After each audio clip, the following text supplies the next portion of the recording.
The mountain man stood frozen at the entrance of Red Cloud Trading Post, his storm-gray eyes fixed on the woman sitting motionless on a wooden crate outside. Her delicate hands folded in her lap, as though she had been waiting for death itself to claim her. It was the spring of 1867 in Fort Laramie, Wyoming, and Nathan Lawson had come down from his cabin in the Medicine Bow Mountains, only because his supplies had finally run out after 3 months of deliberate isolation. He needed coffee, salt, and ammunition, not the sight of a young woman who looked like she had been cast aside like unwanted cargo. Nathan was 30 years old, built like the mountains themselves, with shoulders broad enough to carry a full-grown elk and arms thick with muscle from years of chopping wood, hauling water, and surviving in conditions that would kill most men within a week.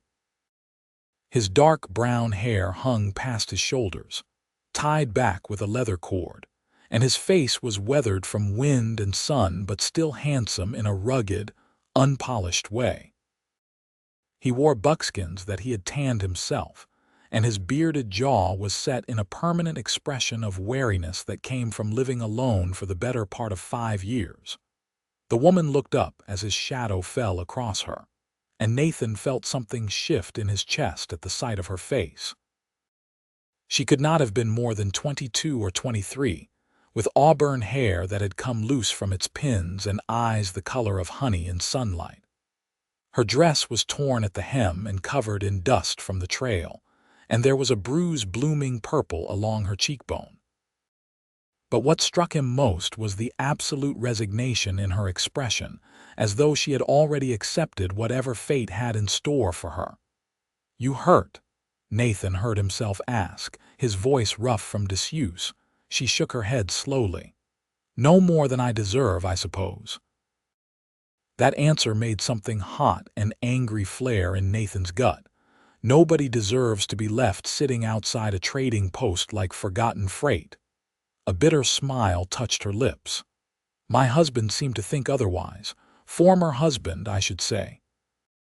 He decided somewhere between independence and here that I was not worth the trouble of keeping." Nathan felt his jaw tighten.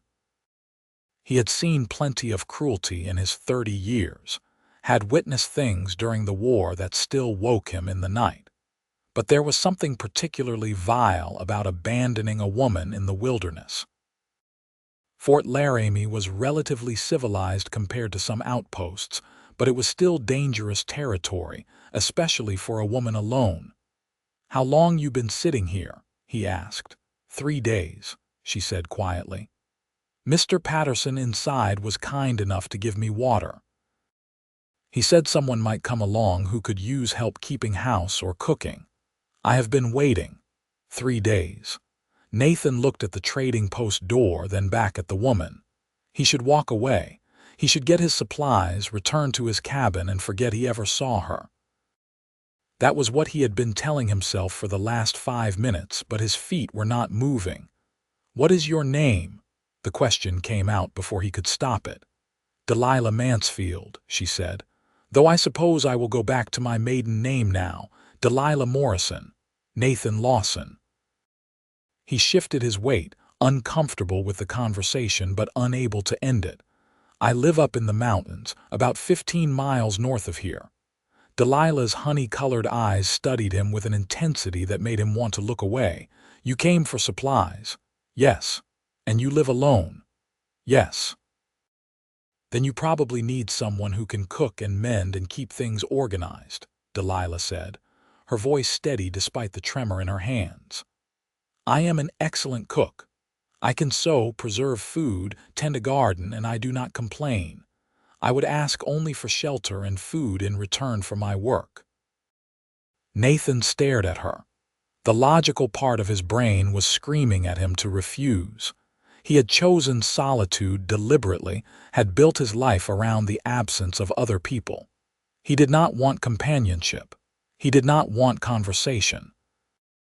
He certainly did not want a woman in his cabin, reminding him of everything he had walked away from. But as he looked at Delilah Morrison, sitting on that crate with her torn dress and bruised face and eyes that held too much pain for someone so young, he thought about what would happen to her if he walked away. Some trapper or trader would take her, and most of them would expect a lot more than cooking and mending in return for shelter.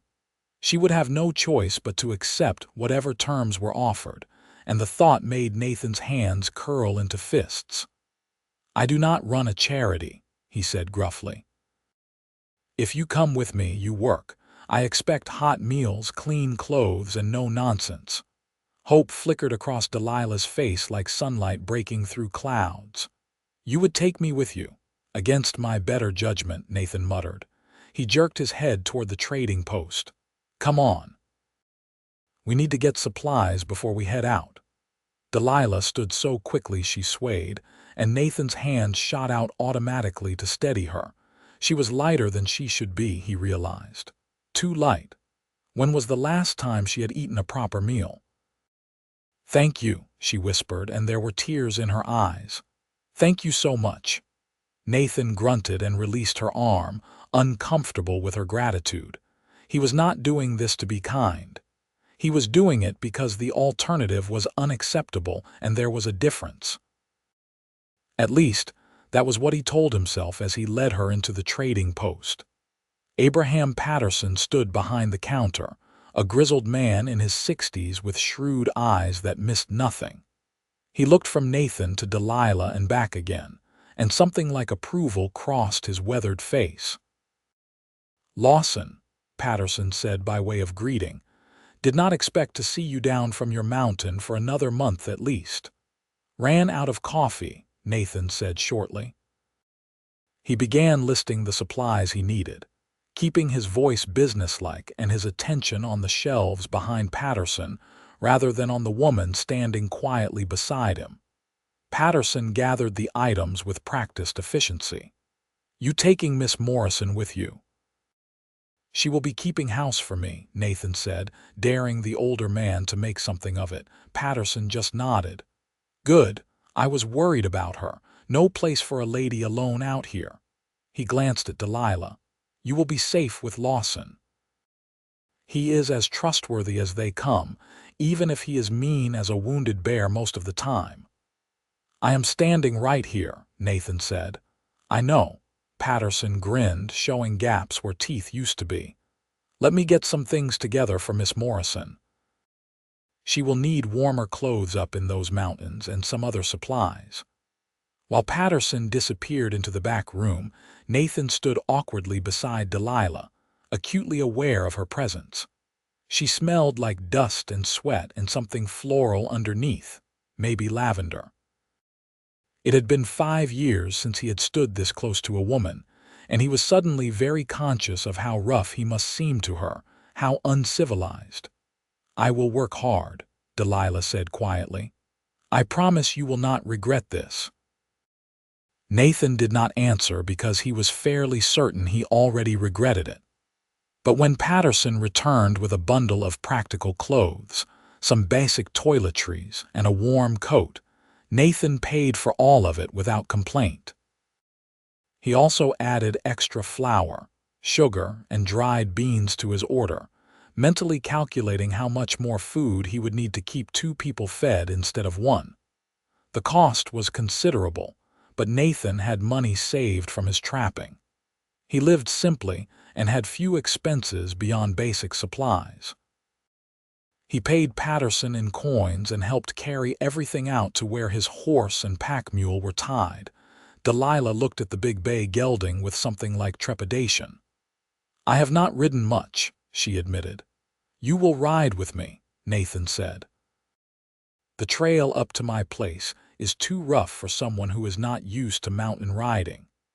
He loaded the supplies onto the mule with efficient movements, securing everything with practiced knots. Then he swung up into the saddle and held his hand down to Delilah. She took it, and he pulled her up behind him with an ease that made her gasp. She settled gingerly behind the saddle, clearly uncertain where to put her hands.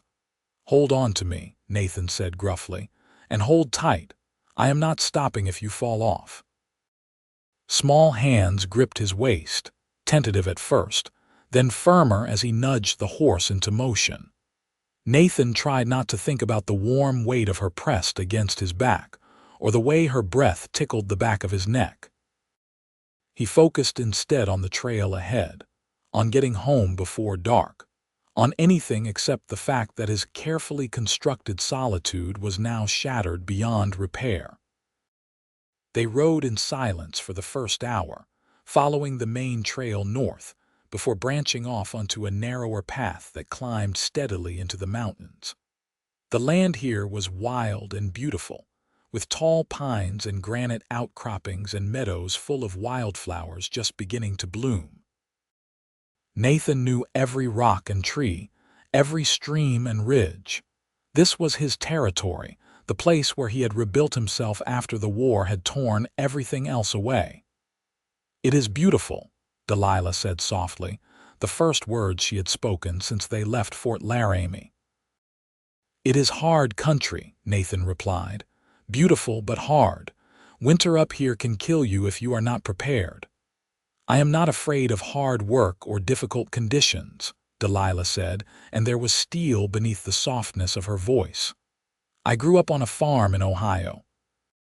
I know what it means to survive." Nathan wanted to ask what had brought her out west, what had made her marry the kind of man who would abandon her at a trading post, but he kept his questions to himself. Her past was her business. He was offering her work and shelter, nothing more. The trail grew steeper, and Nathan felt Delilah's grip on his waist tighten. The horse was sure-footed, used to the mountain terrain, but there were places where the path ran along narrow ledges with steep drops on one side.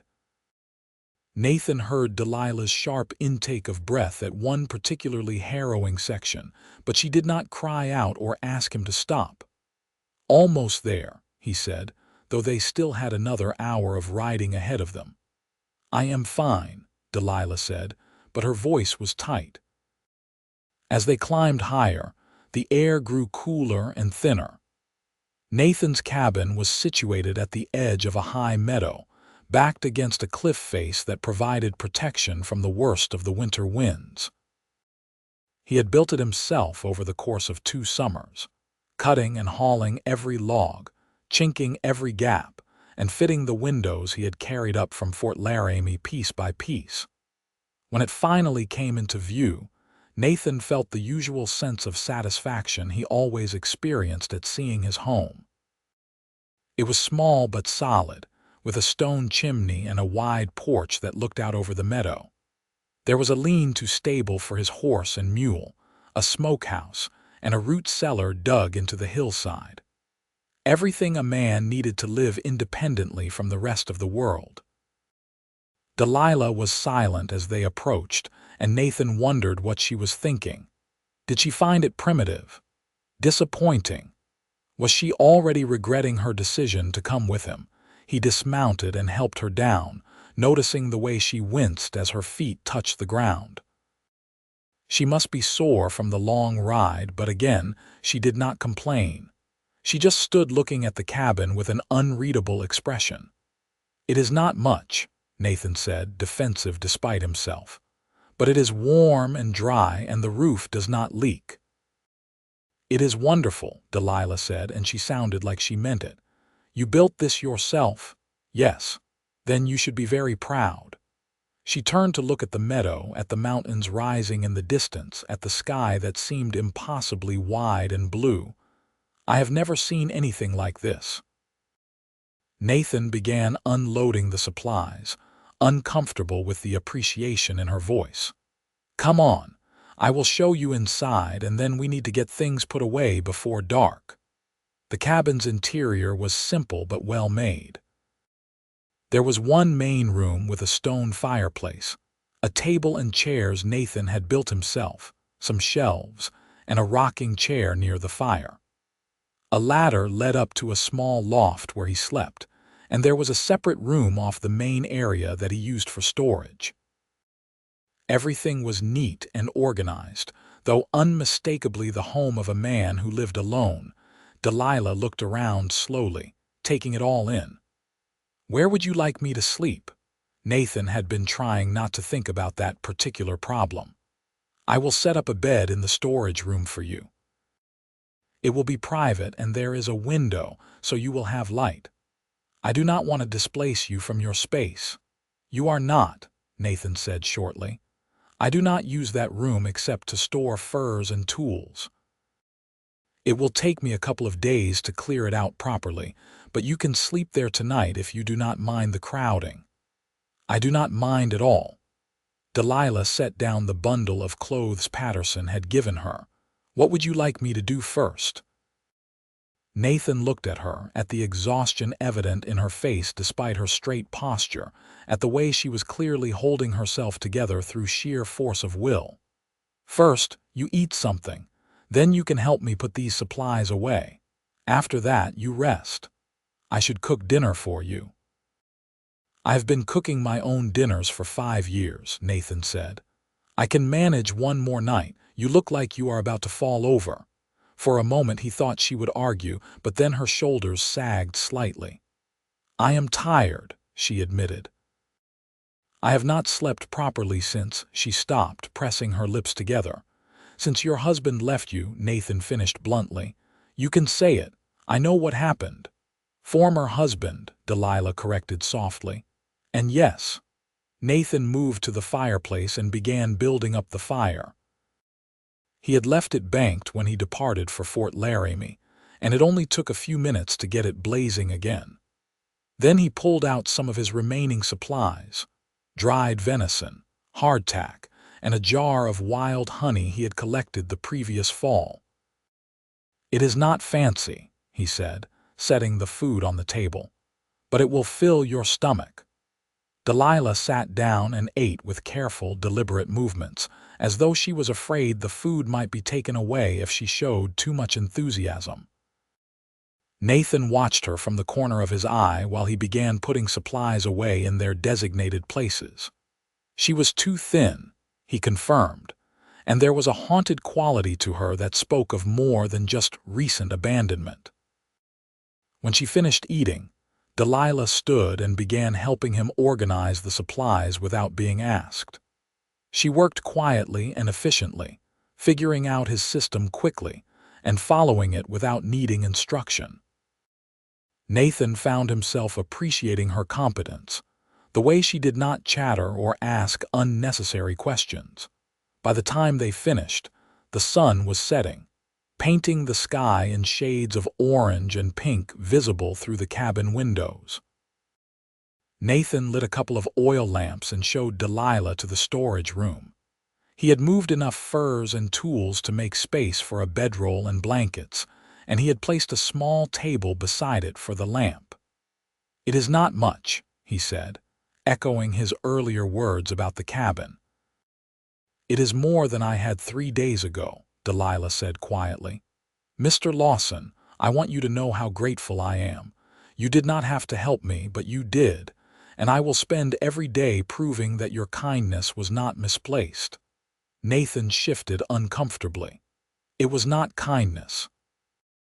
I needed help with the house and cooking. You needed shelter.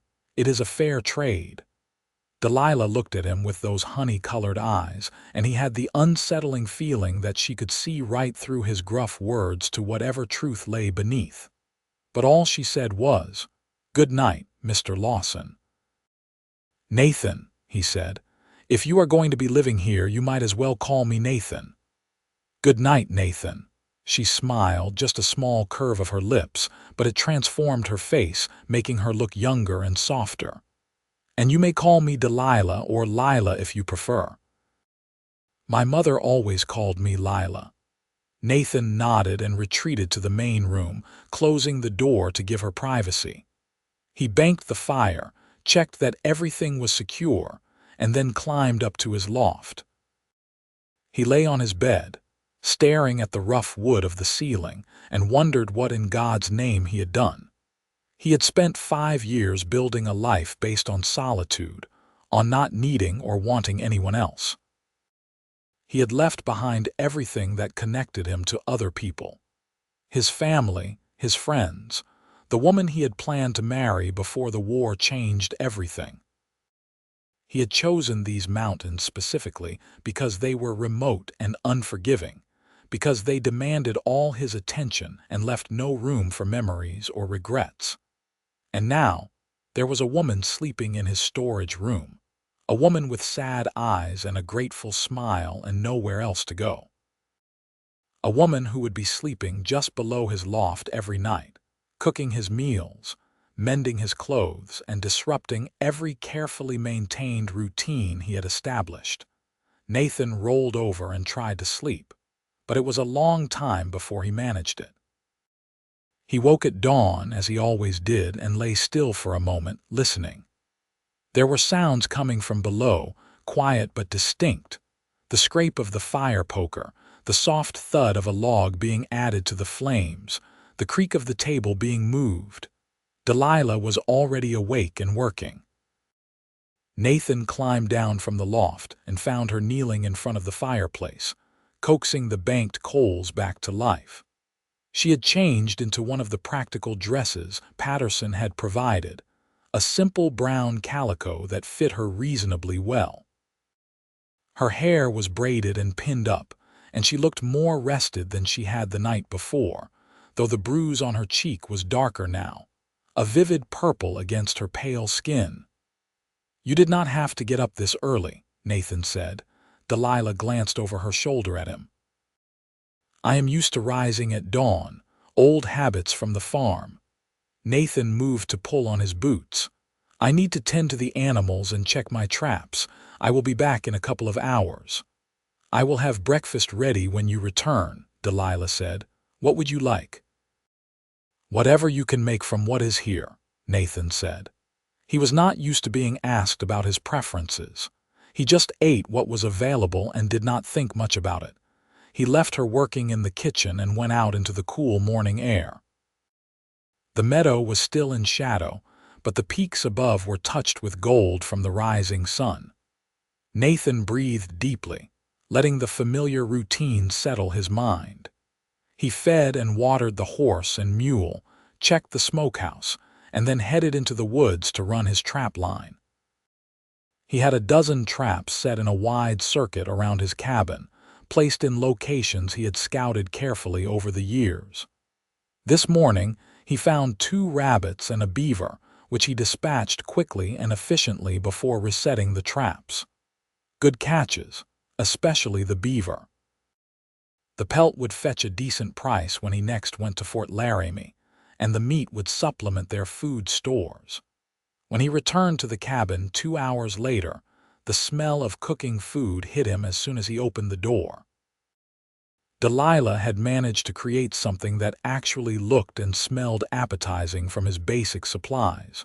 Cornmeal mush with honey, fried salt pork, and some kind of biscuits that made his mouth water just looking at them. "How did you make biscuits?" Nathan asked, setting his catches down on the porch to deal with later.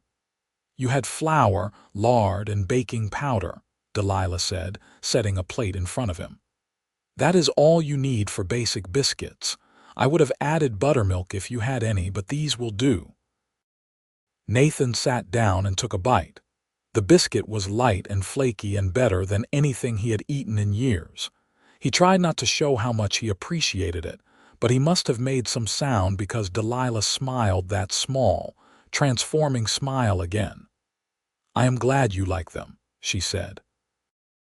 They ate in silence, and Nathan was surprised to find it was not uncomfortable. Delilah did not try to fill the quiet with chatter, did not ask him intrusive questions or demand his attention. She just ate her own breakfast and gazed out the window at the meadow, seeming content with her own thoughts. After breakfast, Nathan showed her around the property more thoroughly, explaining his systems for water collection, food storage, and waste management. Delilah listened attentively and asked intelligent questions that showed she was thinking about how everything worked together. When he showed her the garden plot he had started clearing but never finished, her eyes lit up. "I could plant vegetables here," she said. If you have seeds or if we could get some from Fort Laramie. Potatoes, carrots, beans, squash, maybe some herbs for cooking and medicine. I have some seeds stored away, Nathan admitted. I kept meaning to plant them, but I never got around to it. I will do it, Delilah said immediately. A good garden would give us fresh food all summer and vegetables to preserve for winter. Nathan found himself nodding. All right, but the ground is hard here. It will be a lot of work to prepare the soil. I do not mind hard work, Delilah said, and once again he heard that core of steel beneath her soft voice. Over the next few days, they fell into a routine. Nathan rose at dawn, tended the animals, ran his trap line, and worked on the various maintenance tasks that keeping a homestead required. Delilah cooked, cleaned, mended his clothes, and began preparing the garden plot with a determination that impressed him. She worked from dawn until dusk, never complaining, never shirking, and slowly but surely, the cabin began to feel different. It was cleaner, for one thing. Nathan had always kept it reasonably neat, but Delilah had a way of organizing things that made the space feel more orderly, more comfortable. She washed the windows until they sparkled, scrubbed the floors until the wood gleamed, and even made simple curtains from some spare fabric she found in one of the storage crates. The food improved dramatically. Delilah could turn the simplest ingredients into meals that actually tasted good, and she began supplementing their supplies with wild edibles she foraged from the meadow and surrounding woods. She made dandelion greens, gathered wild onions, and found a patch of morel mushrooms that she fried in lard until they were crispy and delicious. Nathan found himself looking forward to meals in a way he had not in years.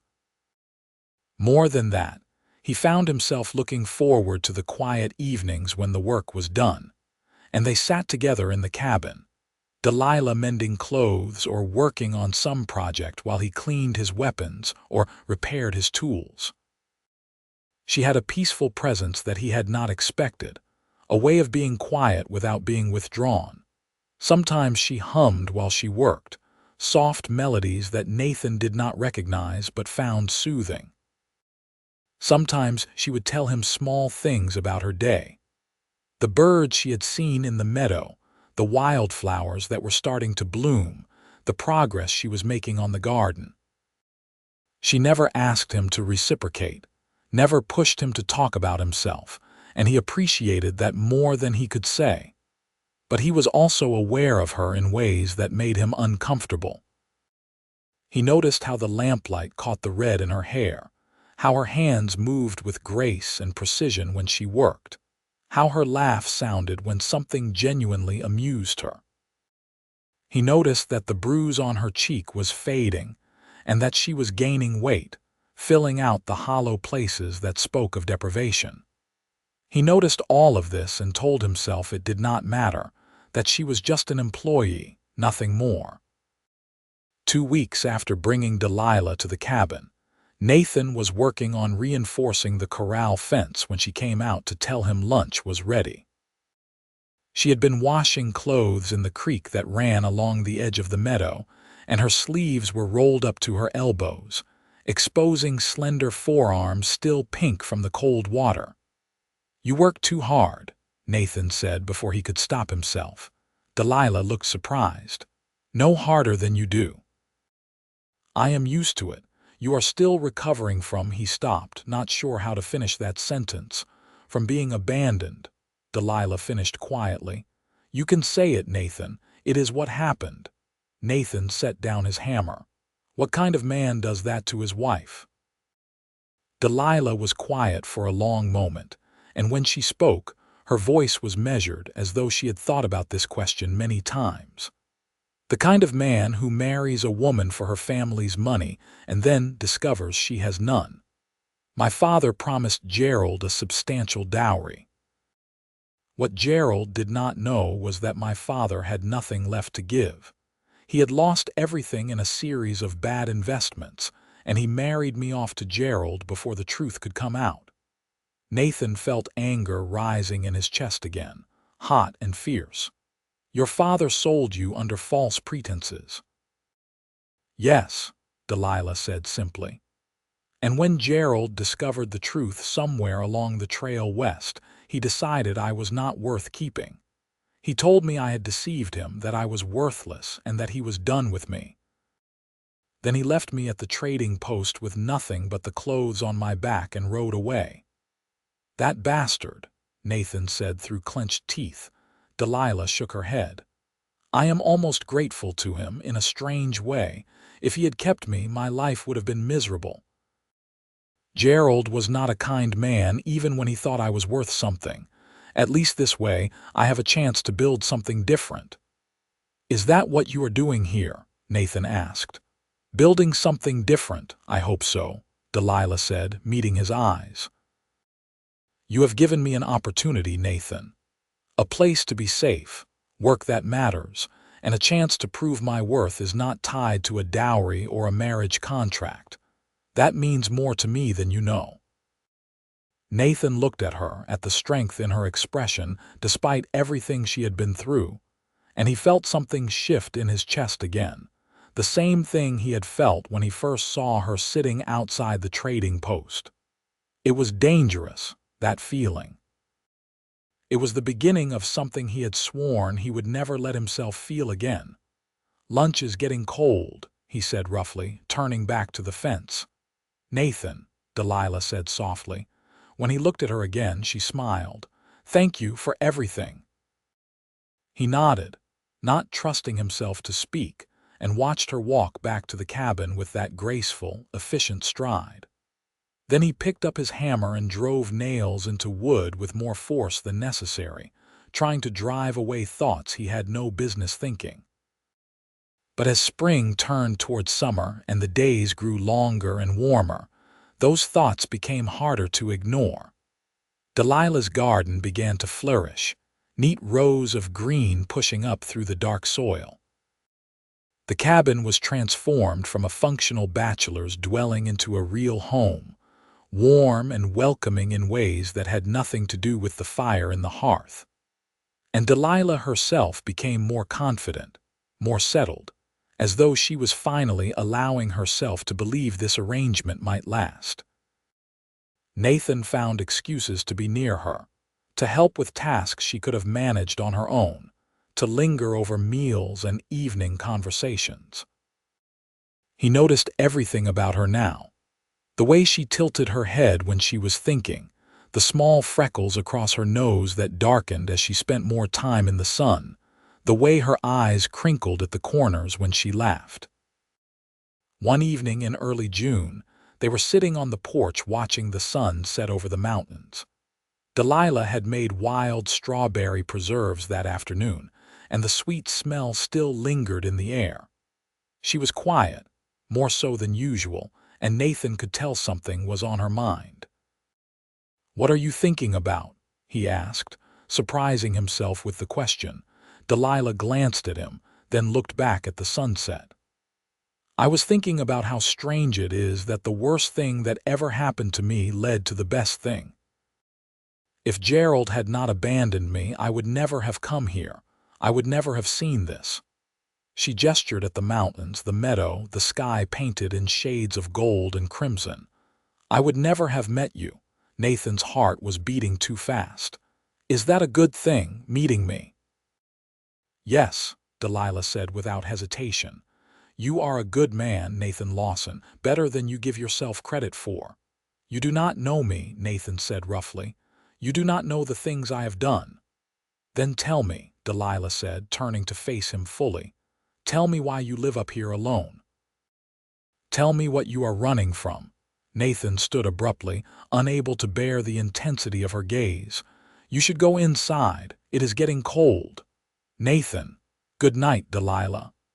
He walked off the porch and into the darkness, his hands clenched into fists at his sides. He heard the cabin door close behind him and stood alone in the meadow, looking up at the stars beginning to appear in the darkening sky. She deserved to know. If he had any integrity at all, he would tell her the truth about who he was and what he had done. But he was terrified that if he did, she would look at him differently, and he could not bear that. Nathan did not return to the cabin until he was sure Delilah had gone to bed. He climbed to his loft as quietly as he could and lay awake for hours, listening to the sound of her breathing in the room below and wondering how he had let things get this far. The next morning was awkward. Delilah was polite but distant, and Nathan felt the loss of their easy companionship like a physical ache. He threw himself into his work, staying out longer than necessary on his trap line, and when he finally returned to the cabin in the late afternoon, he found Delilah in the garden, pulling weeds with fierce concentration. He stood watching her for a long moment, then made a decision. He walked over to the garden and sat down on the ground beside her, ignoring her surprised look. "I fought in the war," he said abruptly. "For the Union. I was at Gettysburg, at Antietam, at Cold Harbor. I saw men die in ways that would give you nightmares for the rest of your life. I killed men. A lot of men. Some of them were just boys, really, no older than 17 or 18. Delilah had stopped weeding and was watching him with those honey-colored eyes, but she did not speak. "When the war ended, I came home to Ohio," Nathan continued. "I had a sweetheart, a girl named Mary who had waited for me all through the fighting. We were going to get married, start a farm, build a life together. But I was different. The man who left for the war was not the same one who came back." He paused, his throat tight with the memory. "I had nightmares. I would wake up screaming, convinced I was still on the battlefield. I could not stand crowds or loud noises. I would lose time, forget where I was. Mary tried to help, tried to understand, but I was too broken. One night, I woke up from a nightmare and I had my hands around her throat. I was not myself. I thought she was an enemy soldier. I almost killed her." Delilah drew in a sharp breath, but when Nathan forced himself to look at her, there was no fear in her eyes, only compassion. "After that, I knew I could not stay," Nathan said. "I could not risk hurting Mary or anyone else. So I left. I came out west, kept moving until I found these mountains, and I built a life where I would not be a danger to anyone. That was 5 years ago, and until you came along, I had been alone the entire time. That was how it was supposed to be." "You think you are a danger to me?" Delilah asked softly. "I do not know," Nathan said honestly. "The nightmares are not as frequent as they used to be, and I have not had an episode like that night with Mary in years. But I am afraid. I am afraid of what I might do, of what I might become if I let myself care about someone again." Delilah reached out and took his hand, her fingers warm and solid against his. "Nathan, what you went through in the war, what you suffered afterward, that was not your fault. You were sick from the trauma, and you did the most honorable thing you could by removing yourself from a situation where you might cause harm. But you have been healing here. You have been becoming yourself again. I can see it." "You cannot know that," Nathan said, but he did not pull his hand away. "I do know," Delilah said firmly, "because I have lived with you for 2 months now, and I have seen how gentle you are with the animals, how careful you are with me, how much control you have over yourself at all times. You are not the same man who woke up with his hands around Mary's throat. You are Nathan Lawson, and you are a good man." Nathan felt something break open inside him, something that had been locked tight for 5 years. "I do not want to hurt you, Lila." It was the first time he had used the shortened version of her name, and her eyes went soft. "You would not. I trust you, Nathan. I trust you more than I have ever trusted anyone." They sat together in the garden as the sun moved across the sky, hands linked, not speaking but not needing to. Something had changed between them. Some barrier had fallen, and Nathan felt both terrified and exhilarated by what that might mean. Over the following weeks, their relationship deepened in ways both subtle and profound. They talked more, sharing stories from their pasts, their hopes for the future, their thoughts about everything from the weather to philosophy. Nathan found himself laughing again, really laughing at Delilah's dry observations about life. Delilah seemed to bloom under his attention, becoming more animated and joyful than he had ever seen her. They worked side by side on projects around the homestead, and Nathan began to think in terms of improvements rather than just maintenance. They built proper raised beds for the garden, expanded the root cellar, and started construction on a larger chicken coop with plans to get chickens on the next trip to Fort Laramie. Physical contact became more common and more natural. Nathan would steady Delilah when she climbed down from a ladder or help her lift something heavy, and his hands would linger just a moment longer than necessary. Delilah would brush imaginary dust from his shoulders or straighten his collar before he went out for the day, her fingers light but deliberate. The tension between them grew like the garden in summer, impossible to ignore. Nathan caught himself watching Delilah when she was not looking, memorizing the curve of her cheek, the grace of her movements, the sound of her voice. He knew he was falling in love with her, had probably been falling since the moment he first saw her, and the knowledge filled him with equal parts joy and terror. One hot afternoon in July, they were working together to haul water from the creek for the garden. It was hard, sweaty work, and by the time they finished, Delilah's face was flushed and strands of hair had escaped from her braid. Without thinking, Nathan reached out and tucked one of those strands behind her ear, his fingers lingering against her cheek. Delilah went very still, looking up at him with wide eyes. "Nathan," she whispered, "he should step back. He should maintain the professional distance he had tried so hard to keep." Instead, he cupped her face in his hands, his thumbs brushing across her cheekbones. "Tell me to stop," he said roughly. "I do not want you to stop," Delilah said, and then she rose up on her toes and kissed him. It was a gentle kiss, tentative and sweet, and it shook Nathan to his core. He wrapped his arms around her and pulled her close, deepening the kiss, pouring into it all the feelings he had been trying to deny. She melted against him, her hands coming up to grip his shoulders, and for a long, perfect moment, nothing else existed except the two of them. When they finally broke apart, both breathing hard, Nathan rested his forehead against hers. "I love you," he said, the words spilling out before he could stop them. "God help me, Lila, I love you." "I love you too," Delilah said, and she was crying, but she was smiling too. "I have loved you for weeks now. I thought you did not want me, that you only saw me as an employee." "I was trying to protect you," Nathan said. "I was trying to protect myself, but I cannot do this anymore. I cannot pretend that you are just someone who works for me when you are everything to me." They stood in the garden, holding each other as the afternoon sun beat down and the mountains looked on, and Nathan felt the last of his carefully constructed walls crumble. He had thought solitude was what he needed. That isolation was the only way to keep himself and others safe. But Delilah had shown him a different truth. That healing came not from being alone but from being known and loved anyway. That evening they sat on the porch together, Delilah tucked under Nathan's arm, and talked about the future. "I want to marry you," Nathan said.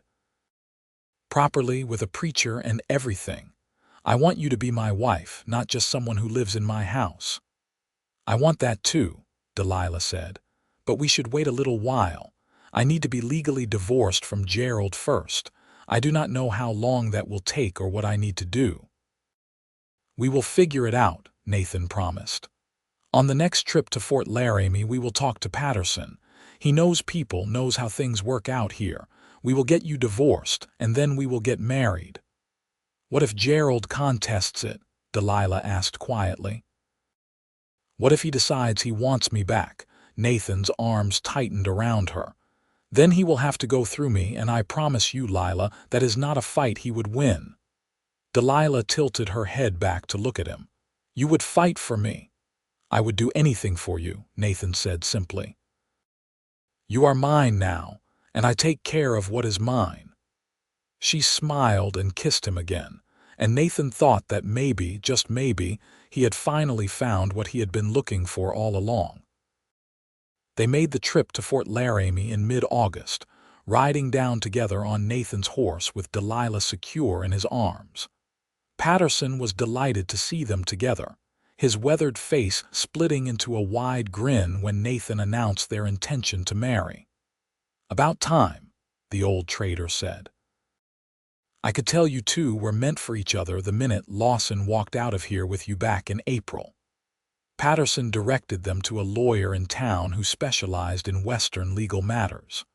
The lawyer, a precise little man named Whitmore, listened to Delilah's story and nodded thoughtfully. "Abandonment is grounds for divorce in Wyoming territory," he said, "particularly under these circumstances. I will need you to write out a statement detailing what happened, Mrs. Mansfield, and I will need the names of witnesses who can corroborate that your husband left you here." "Patterson will do for one. Is there anyone else?" "The stable boy saw Gerald leave without me," Delilah said. "And there was a woman at the boarding house who spoke with me afterward." "Good. With multiple witnesses and the clear evidence of abandonment, this should be straightforward. It will take a few months to finalize, but I can have the preliminary paperwork ready within the week." They stayed in Fort Laramie for 3 days while Whitmore prepared the documents. Nathan sold the furs and pelts he had brought down, bought supplies, and ordered a gold ring from the local jeweler to be ready when they returned. They bought chickens and more seeds for the garden, fabric for Delilah to make curtains and a proper wedding dress, and a new rifle that Nathan had been eyeing for months. On their last evening in town, they attended a dance at the community hall. Nathan had not danced in years, and he was rusty and awkward, but Delilah laughed and guided him through the steps, and he found himself enjoying it despite his initial reluctance. Holding her in his arms in front of the whole town felt like a declaration, like announcing to the world that this woman was his and he was hers. As they rode back up into the mountains, their pack mule heavily laden with supplies, Nathan felt a contentment he had never expected to experience again. The nightmares still came occasionally, but they were less frequent and less intense, and now when he woke gasping in the dark, Delilah was there in her room below, a comforting presence that helped him find his way back to reality. Autumn came to the mountains in a blaze of gold and crimson. Delilah preserved vegetables from the garden, drying beans and storing squash and potatoes in the root cellar. They made another trip to Fort Laramie in October and learned that the divorce had been finalized. Gerald had not contested it, apparently too busy with his new life in California to care about the wife he had abandoned. "You are free," Whitmore told Delilah, handing her the official papers. "You can remarry whenever you wish." They were married a week later in the small church in Fort Laramie, with Patterson and his wife as witnesses. Delilah wore a dress she had sewn herself from cream-colored fabric, simple but beautiful, and Nathan wore his best clothes, his hair trimmed and his beard neatly groomed. The preacher was an earnest young man fresh from seminary, and he performed the ceremony with appropriate solemnity.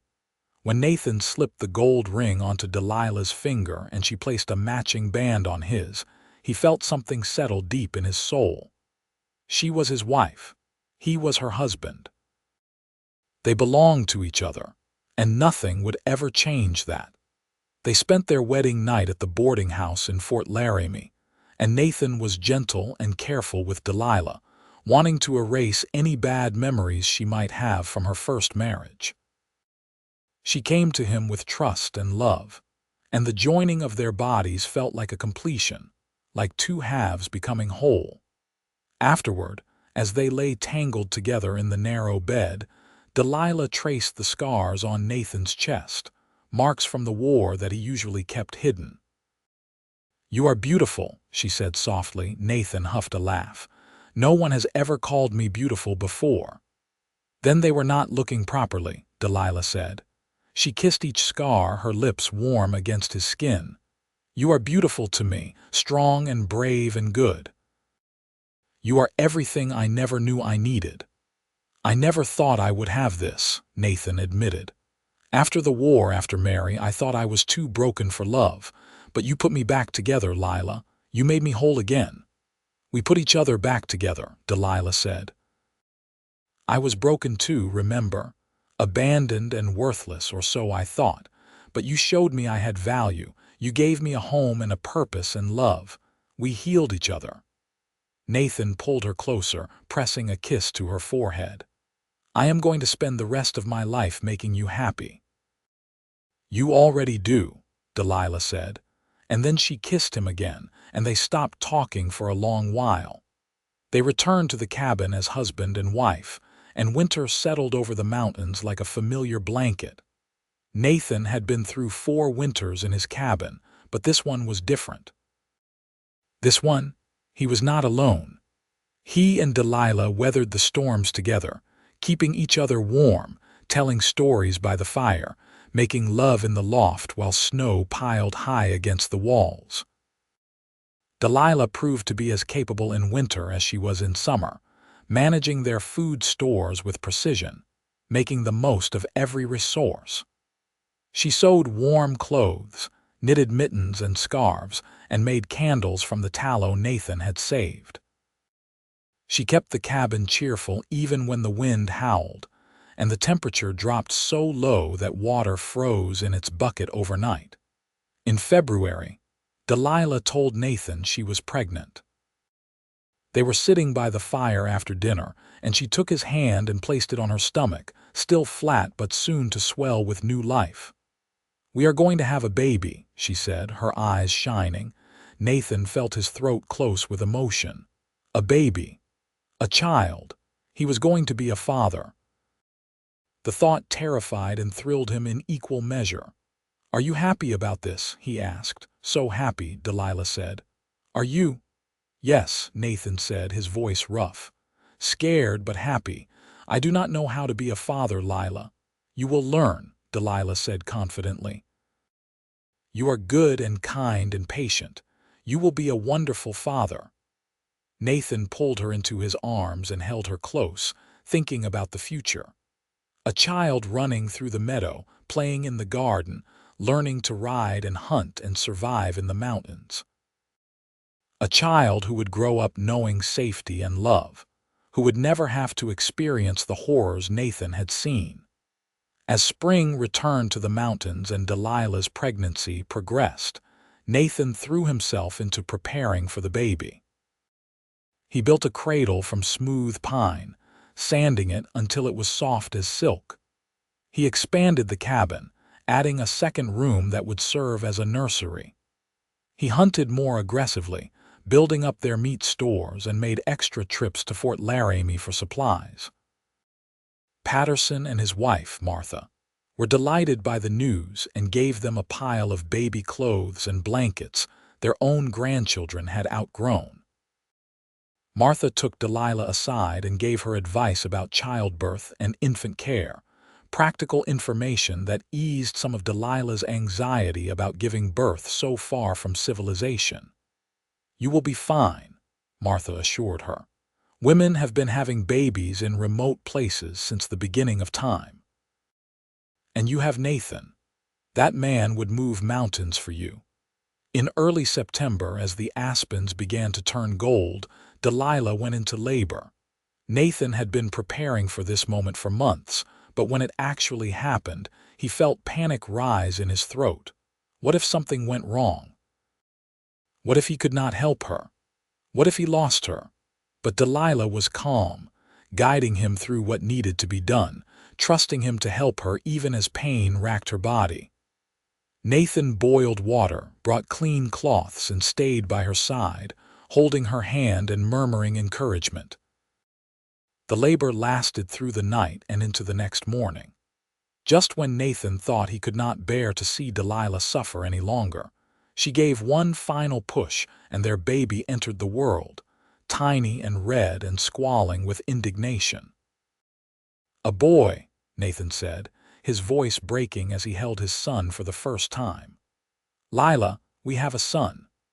Delilah was exhausted but radiant, reaching for the baby with trembling arms. Nathan placed the infant in her embrace and watched as she examined their child with wonder and love. "He is perfect," she whispered. "Look at him, Nathan. He is absolutely perfect." The baby had a shock of dark hair and eyes that would probably turn the same storm gray as Nathan's. He had his mother's nose and his father's strong chin. He was beautiful and terrifying, and everything Nathan had never dared to hope for. They named him Daniel Morrison Lawson, after Delilah's grandfather and Nathan's father. Little Daniel was a healthy baby, strong, lunged, and hungry, and he changed their lives completely. Nathan learned to function on interrupted sleep, to rock a crying infant at 3 in the morning, to change diapers and warm bottles and feel his heart expand in ways he had never imagined. Watching Delilah with Daniel filled Nathan with an aching tenderness. She was a natural mother, patient and loving and fiercely protective. She sang to Daniel in the evenings, old lullabies from her childhood, and Nathan would listen from across the room, thinking about how lucky he was. Winter came again, and they celebrated Daniel's first Christmas as a family. Nathan carved wooden toys for his son, and Delilah made a stuffed bear from scraps of fabric. They were simple gifts, but they were made with love, and as they sat together by the fire on Christmas Eve, Nathan felt a peace he had never known before. "Do you ever think about how different things could have been?" Delilah asked, Daniel asleep in her arms. "If Gerald had not abandoned me, if you had not come to the trading post that day, if we had never met, all the time," Nathan admitted. "And every time, I thank God that things happened exactly as they did. Because this, right here, this is everything I never knew I needed." "Me too," Delilah said softly. "I used to think being abandoned was the worst thing that could happen to me, but it was actually the best thing. It brought me to you." As the years passed, their family grew. Delilah gave birth to a daughter 2 years after Daniel, a little girl they named Lily after the wildflowers that covered their meadow every spring. Lily had her mother's auburn hair and honey-colored eyes, and she was as sweet-natured as her brother was adventurous. Nathan expanded the cabin again, adding more rooms, making it a proper house rather than a simple structure. He built a larger stable, a proper barn, and fenced more of the meadow for livestock. They acquired cattle, more chickens, and a milk cow. The homestead flourished under their combined efforts, becoming a prosperous and happy place. Daniel grew into a sturdy boy who loved the mountains as much as his father did. Nathan taught him to track and hunt, to read the weather and respect the wilderness. Lily was quieter but equally capable, helping her mother in the garden and learning to cook and preserve food. Both children were bright and healthy, growing up with a freedom and security that filled Nathan with gratitude every single day. On their 10th wedding anniversary, Nathan and Delilah stood together on the porch, watching their children play in the meadow. Daniel was 9 now, tall for his age and fearless, climbing trees with the agility of a mountain goat. Lily was 7, gathering wildflowers with careful precision, already showing signs of the same organizational skills her mother possessed. "We built something good here," Delilah said, leaning against Nathan's side. "Something real and lasting." "We did," Nathan agreed. He wrapped his arm around her shoulders, pulling her close. "And we are not done yet. There is still so much more to do, so much more to experience together." "Like what?" Delilah asked, smiling up at him. "Like watching our children grow up and have families of their own," Nathan said. "Like growing old together in this place we built. Like spending every single day for the rest of my life loving you more than I did the day before." Delilah's eyes filled with tears, happy tears that spilled over and ran down her cheeks. "That sounds perfect." Nathan kissed her, soft and sweet, tasting the salt of her tears and the promise of their future. When they pulled apart, Daniel was calling for them to come see something he had found in the woods, and Lily was running toward the cabin with her arms full of flowers. They went to their children, hand in hand, partners in everything. Nathan thought about the man he had been 10 years ago, broken and isolated, convinced he was better off alone. That man would not have recognized the person he had become. A husband, a father, a man who had learned that the greatest strength was not in standing alone, but in allowing yourself to be loved. Delilah had been abandoned at a trading post, cast aside and left to whatever fate might find her. Nathan had been living in deliberate isolation, running from his past and the connections that might hurt him. But somehow, against all odds, they had found each other. And in finding each other, they had found themselves. The years continued to pass, each one bringing its own challenges and joys. There were hard winters when supplies ran low, and they had to ration carefully. There were springs when flooding from snowmelt damaged their fences and threatened the garden. There were summers of drought and autumns of plenty. Through it all, Nathan and Delilah faced everything together, their partnership growing stronger with each passing season. When Daniel was 15, he asked his father about the war. They were out checking the trap line together, just the two of them, and Nathan knew this conversation had been coming for a long time. "I heard Mr. Patterson talking about you once," Daniel said as they walked through the forest. "He said you were a war hero, that you fought at Gettysburg and saved a lot of men." Nathan was quiet for a long moment. "I was a soldier," he said finally. "I did what I had to do, but there was nothing heroic about it. War is ugly and brutal, and it changes you in ways you cannot imagine." "But you survived," Daniel said, "and you came here and built a good life. That has to count for something." "I survived because your mother saved me," Nathan said. "When I found her at the trading post, I thought I was rescuing her, but the truth is she rescued me. She reminded me what it meant to be human, to love someone, to have hope for the future. Everything good in my life came from the day I decided to bring her home with me." Daniel absorbed this in silence, and Nathan could see him processing the information, fitting it into his understanding of his parents and their story. "I am glad you found her," Daniel said eventually. "I am glad you found each other." "So am I, son," Nathan said. "So am I." Lily grew into a beautiful young woman with her mother's grace and intelligence. She helped teach the younger children who had begun to settle in the area, families drawn by the same wildness and opportunity that had brought Nathan and Delilah together. She had a gift for healing, learning from her mother about herbs and medicines, and people began to seek her out when they were sick or injured. When Lily was 18, a young man named Thomas Gardner arrived in the area with his family, and Nathan watched with mixed emotions as his daughter fell in love. Thomas was a good man, hardworking and honest, and he clearly adored Lily. Nathan gave his blessing when Thomas asked for her hand, but it was bittersweet, knowing his little girl would be starting her own life. The wedding was held in the meadow where Lily had played as a child, with half the territory in attendance. Delilah cried happy tears, and Nathan held his daughter tight before walking her down the makeshift aisle, whispering that she would always have a home with them, always be welcome, always be loved.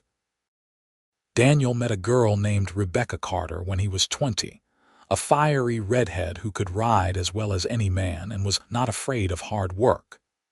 Nathan approved immediately, seeing in Rebecca the same strength of spirit that had drawn him to Delilah all those years ago. They married the following spring, and Daniel built a cabin on the far side of the meadow, close enough to help with the homestead but far enough to have their own space. As grandchildren began to arrive, Nathan and Delilah's cabin filled with noise and laughter once more. They watched their children become parents, passing on the values and skills they had learned. The homestead continued to grow and prosper, becoming a hub for the community that had developed in the surrounding mountains. On their 25th wedding anniversary, Nathan took Delilah back to Fort Laramie, to the trading post where they had first met. Patterson had passed away years before, but his son ran the place now, and he remembered the story of Nathan and Delilah. "My father used to say you two were proof that good things can come from the worst circumstances," Patterson's son told them. "He always pointed to you as an example of what was possible out here in the wilderness." Nathan and Delilah stood outside the trading post, in almost the exact spot where Nathan had first seen her sitting on that crate, abandoned and alone. So much had changed since that day. They had built a life together, raised children, created a legacy that would continue long after they were gone. "Do you remember what you were thinking that day?" Nathan asked, holding Delilah's hand. "When you saw me standing there?" "I remember thinking you looked like a mountain given human form," Delilah said with a smile. "Big and strong and a little bit frightening.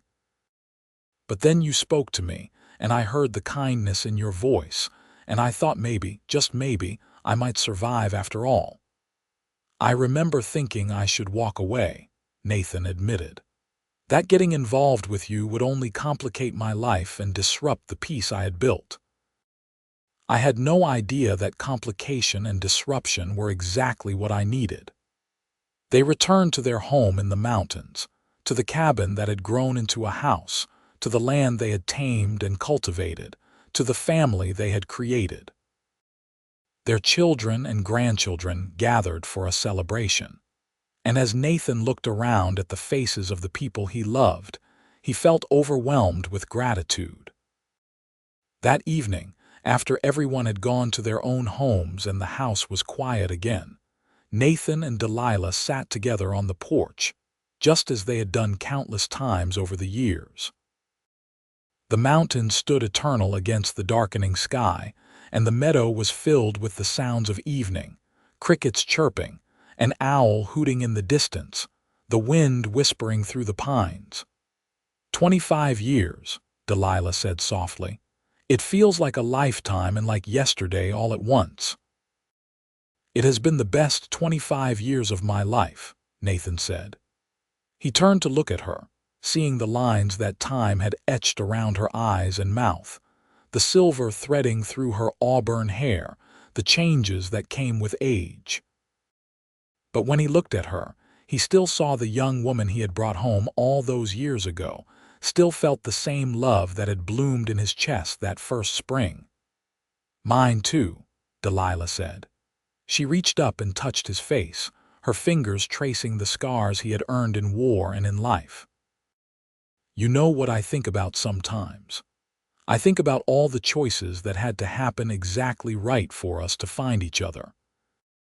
If my father had not lied about the dowry, if Gerald had not been so greedy, if you had come to Fort Laramie a day earlier or a day later, if Patterson had not told you about me, any one of those things could have changed, and we would never have met." "But they did not change," Nathan said. "Everything happened exactly as it was meant to, and we found each other. That is all that matters." As the stars began to appear overhead, Nathan thought about the mountain man he had been, the one who had traded his solitude for a woman's sweet company. He had thought he was making a sacrifice, giving up his peace and isolation to help someone in need. But the truth was far different. In bringing Delilah home, he had not lost anything. He had gained everything. His solitude had not been peace, it had been hiding. His isolation had not been strength, it had been fear. And Delilah's sweet company had not been a disruption to his life, it had been the making of it. Years continued to pass, and Nathan and Delilah grew old together in the mountains they loved. Their children prospered, their grandchildren grew strong and capable, and eventually great-grandchildren arrived, continuing the legacy they had started. When Nathan was 60 and Delilah was 52, they took a final trip together to Fort Laramie, wanting to see the town one more time. It had grown considerably since the days when Delilah had been abandoned there, with proper streets and buildings, a school and a church, all the trappings of civilization creeping into the wilderness. They visited the trading post, which was now a general store run by Patterson's grandson. They walked through the town, pointing out to each other how things had changed, remembering the way it used to be.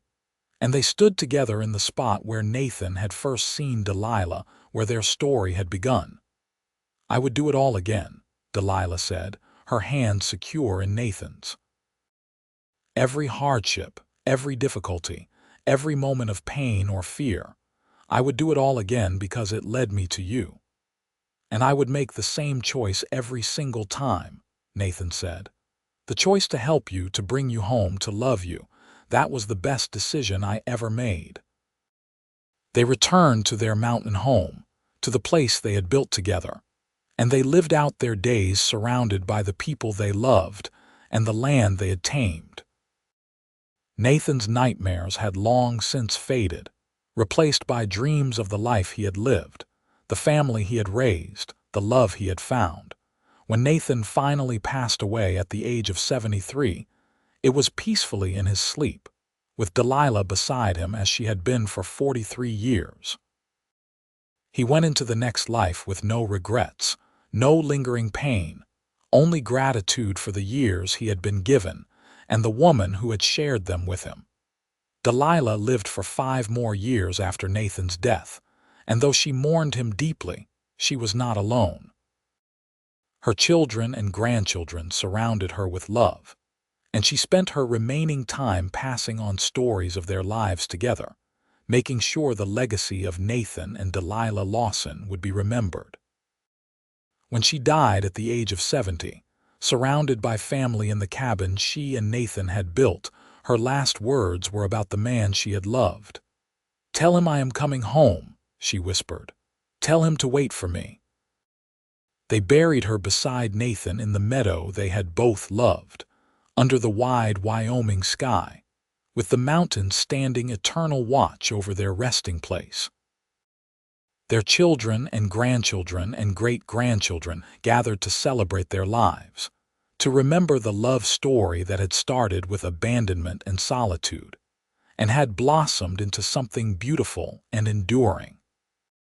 The cabin still stands, maintained now by Nathan and Delilah's descendants, a testament to what 2 broken people can build when they find each other. The garden still blooms every summer, the chickens still scratch in the yard, and the mountains still stand guard over the meadow where it all began.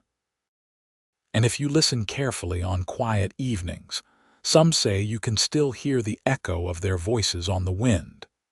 Nathan's deep rumble and Delilah's gentle laugh, forever intertwined, forever home, forever together in the place where they had traded loneliness for love and found that it was the best bargain either of them had ever made. The story of the mountain man who had lived in solitude and the woman who had been abandoned at the trading post became legend in Wyoming territory. People told it to their children and grandchildren, using it as an example of how the worst moments in life can lead to the greatest blessings. They talked about how Nathan Lawson had been a broken man hiding from the world, and how Delilah Morrison had been cast aside like she had no value, and how together they had created something that outlasted them both. The homestead Nathan and Delilah built continued to thrive for generations. their descendants stayed in the mountains, tending the land, honoring the legacy of hard work and love that their ancestors had established.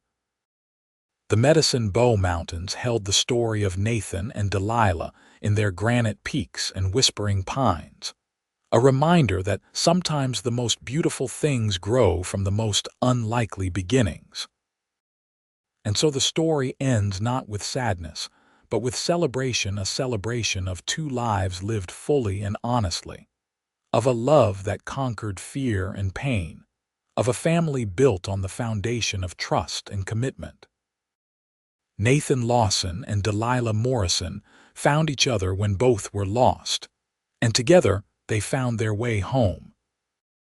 Their story proves that redemption is possible, that healing can happen, and that love, when it is real and true, can transform even the most broken hearts into something whole and beautiful.